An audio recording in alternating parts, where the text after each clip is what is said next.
So hello guys, back to my channel. তোমাদের কাছে আবার একটা ধামাকাদার মিনি ব্লগ নিয়ে হাজির হয়ে গেল। সকালে ঘুম থেকে উঠে ফ্রেশ হয়ে আমি দোকানের সামনে চলে আসলাম। আর দোকানের সামনে এসে অনেকক্ষণ পর দেখছি আমার পুচি যেন ভাইপোটা আমার দোকানে বসে কুরকুরি খাচ্ছে।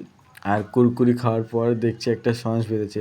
আর সেটা আমাকে আর আমার মাকে গাইস দেখাচ্ছে আমার ভাইপোটা। তার কিছুক্ষণ পর দুটো কেক নিয়ে নিলাম সকালের নাস্তার জন্য।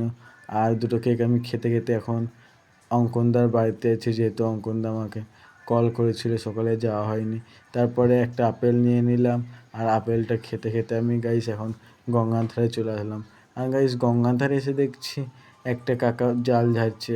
আর কাকা জাল ঝাড়া দেখে আমি বাড়ি এসে রেডি হয়ে চলে এলাম কৃষ্ণনগর, যেহেতু অঙ্কনদার লাইসেন্স করতে। দেখতে পাচ্ছ গাইস কত ভিড় হয়ে আছে লাইসেন্স করার জন্য। তারপরে দেখছি খুব জোরে জোরে বৃষ্টি হচ্ছে। বৃষ্টি এমন হচ্ছে বন্যা বয়ে যাচ্ছে। তারপরে আমি নবদ্বীপ চলে আসলাম অঙ্কনদার বাড়িতে।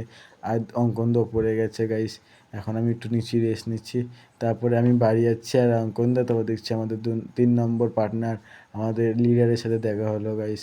তারপরে চলে আসলাম ব্রিজের মাঝখানে। আর ব্রিজের মাঝখানে এসে দেখছি প্রচুর পাখির ঝাঁক যাচ্ছে। আর গাইস আজকের ওয়েদারটা এত সুন্দর লাগছে, মেঘলা ওয়েদার গাইস, দেখতে পাচ্ছ এগুলো অঙ্কনদা ভিডিও করছে।